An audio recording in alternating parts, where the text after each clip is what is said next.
Salam aleykum, axşamınız xeyir. Aygun xanım, mən sualım var idi, buyurun. Axşamınız xeyir olsun. Bəli.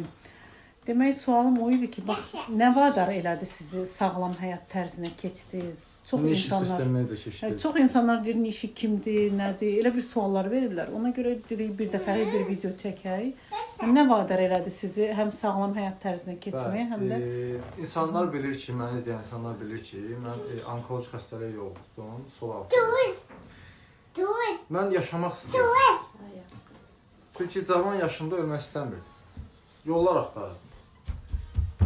3 ay harca Krialin içdim, sonra AST içdim, sonra nəsə bir təvabətçidən bir xeyli 5000-ə yaxın pul verdim. Müalicə almaq istədim, o da mənə fayda vermədi. O da mənə kömək eləmək istəyirdi, Allah ona canı sağ eləsin. Nəysə, bu da belə getdi. Və mən təsadüfən niş sistemi ilə rastlaşdım, təsadüfən. Və mən gördüm ki, həqiqətən də burada həqiqi mənada nəsə fayda var. Və mükəmməl fayda gördüm.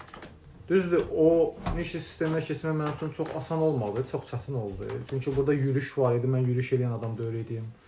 Burada qidaları düzgün şəkildə yemək var idi, nəfsə qalib gəlmək var idi, bu da mənim üçün çox çətin oldu. Yatmaq rejiminə riayət etmək lazım idi, mən saat gecə 3-də 4-də yatırdım. Bu da mənim üçün çətin oldu, 10-da 11-də yatmaq, saat 5-də 6-da səhər durmaq, bu da çətin oldu. Sonra isti soyuq su terapiyası mənim üçün daha çətin oldu, amma elədim. Ölmək istəmirdim, çünki mənim balaca 3 yaşında qızım var, 4-də keçiblər. Baxırdım ona ki, mən heç bunu doyasa sevə bilmədim, sevə bilmirəm, mən artıq dünyadan köçüb gedirəm. Mənim telefonumda vəsiyyət eləmişdim ki, yəni artıq ölürəm də, yəni bir dənə daxmam var, bunu yoldaşımın adına keçirərsiniz. Amma yox, həqiqətən də sağalmağın yolları var. Vallahi ki, deyirəm ki, sağalmaq insanın öz əlindədir, öz əlimizdə. Yəni